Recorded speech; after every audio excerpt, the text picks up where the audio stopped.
سارا دربار مارے وہ چلے ہو کے تو دیکھو ان کے ہیں ہو کے تو دیکھو ان کے دیکھو کی نہیں کر دے حضرت بھائی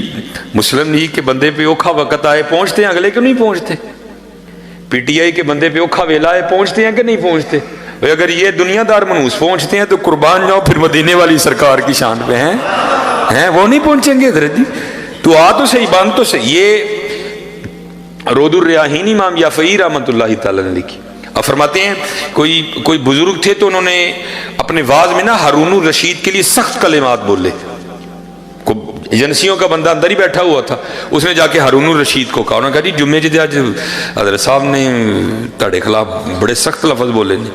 بادشاہ وقت تھا فرمایا اٹھا لاؤ ان کو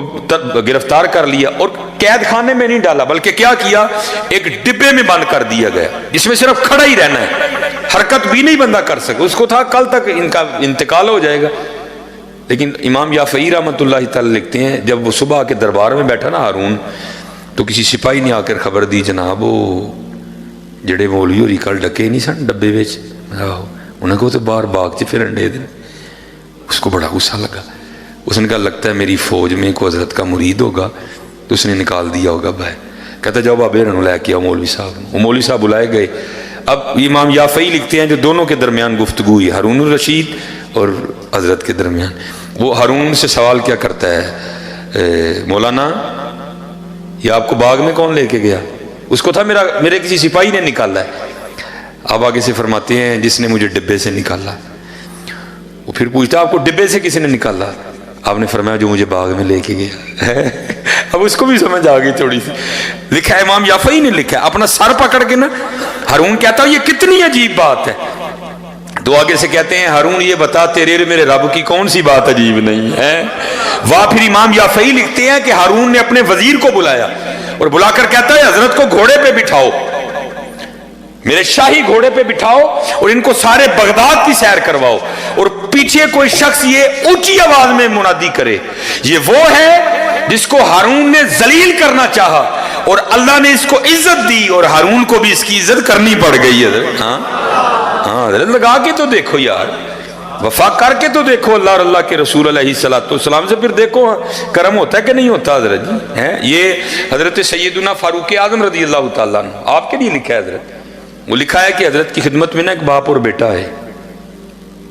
آپ کو پتا ہے باپ اور بیٹے کی شکل ملتی ہے کسی کی کم کسی کی زیادہ کہیں ایسا ہوتا ہے بہت ہی زیادہ حضرت ایک جیسے ہی ہوتے ہیں دونوں لکھا جب دونوں آئے نا تو دونوں ایک ہی جیسے تھے فرق اتنا تھا باپ بوڑھا ہو چکا تھا بیٹا جوان تھا بھی باپ جلد پہ بڑھاپے کے اثار آ چکے تھے جو بیٹا تھا وہ جوان تھا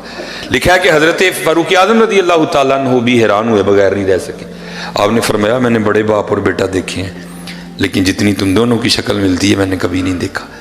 اور کردہ ہے حضرت اگر آپ اس بچے کا قصہ سنیں گے تو آپ کی حیرانگی میں اور اضافہ ہوگا آپ نے فرمایا پھر سنا عرض کردہ ہے حضور میں ایک تاجر ہوں اور اکثر تجارت کی غرض سے 4 ماہ 5 ماہ 6 ماہ کے لیے اپنے گھر سے دور رہتا ہوں جب اس بچے کی ولادت ہونے والی تھی نا ابھی دنیا میں نہیں آیا تو جو میں کام کرتا تھا نا میرا مال بالکل تیار ہو چکا تھا اگر نہ لے کے جاتا تو ضائع ہو جاتا مجبوراً نکلنا پڑا تو جب میں نکلنے لگا نا تو میری بیوی اور اس کی ماں مجھے دروازے تک چھوڑنے آئی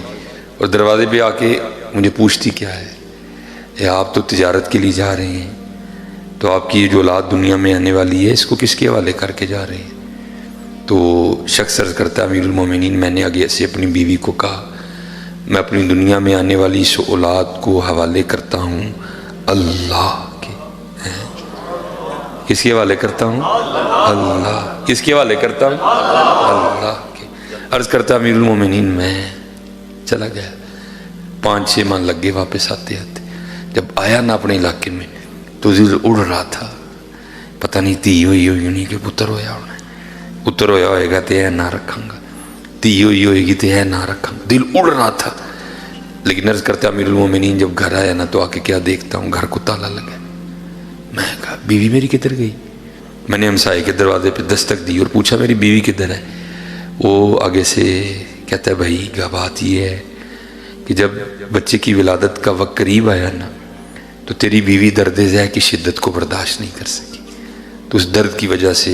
اس کا انتقال ہو گیا، تو پھر بچے کی ولادت نہیں ہوئی، تو ہم نے تمہاری بیوی کو فلاں قبرستان میں دفنا دیا۔ ایک شخص ساتھ گیا، اس نے قبر کی نشاندہی کی، میں نے تلاوت قرآن کریم کی، اپنی بیوی کی بخشش و مغفرت کے لیے دعا کی، گھر آ گیا، زور پڑی، عصر پڑی، مغرب پڑی، عشاء پڑی، چارپائی پہ لیٹ گیا۔ میرے دل کے اندر یہ خواہش پیدا ہوئی کہ میں پھر بیوی کی قبر پہ جاؤں اور جا کے نہ پھر میں قرآن پڑھوں اور اس کے لیے دعا کروں۔ آپ کو پتہ ہے حضرت دن کے وقت ڈر کے مارے قبرستان کوئی نہیں جاتا، تو رات کو جانا کو سوکھا کام ہے، لیکن کیا ہے، وہ کہتا ہے قدرت کھینچ رہی تھی، نہ چاہتے ہوئے بھی چلا گیا۔ جب اپنی بیوی کی قبر پہ پہنچا نا تو جا کے کیا دیکھتا ہوں، بیوی کی قبر سے شعلہ روشن ہے، آگ نکل رہی۔ میں بڑا گھبرایا، یہ تو بڑی صوم و صلات کی پابند تھی، باحیا خاتون تھی، میری بڑی تابعہ دار تھی، ذاکرہ تھی، عابدہ تھی، صالحہ خاتون تھی، اس کی قبر میں کیوں آگ لگ گئی؟ حضرت اب تو ہم قبر دوسرے انداز سے ہوتے ہیں، پہلے قبریں ہوتی تھی سامی، ٹھیک ہے جی، قبر پھر اندر جا کے سائڈ کو پھر آگے کا گڑا، اس میں پھر میت کو رکھا جاتا تھا۔ اور کرتا امیر المومنین میں نے قبر کھولی، مٹی نکالی، اندر گیا، اینٹیں لگی تھیں، اینٹیں اتاری،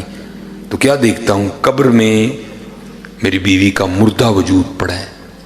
اور اس کے ساتھ یہ بچہ کھیل رہا ہے جس کو آپ دیکھ کے حیران ہو رہے ہیں